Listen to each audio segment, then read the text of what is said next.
السلام عليكم ورحمة الله وبركاته. اليوم سأقدم لكم النشيد ومعكم ولاء سالم زهران الخنبشي، مدرسة الشعيب الأساسي. مجد القلم، المجد مجدك يا قلم، أنت اللسان لدى الأمم، تبدو لنا عند المدارس والمعاهد كالعلم.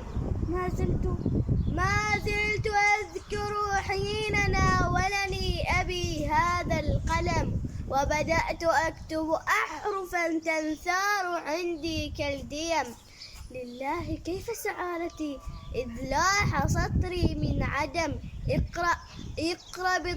اقرأ بكل مدارس وطن يعلمنا القيم. اقرأ بطريق صاعد يرقى بنا نحو القيم.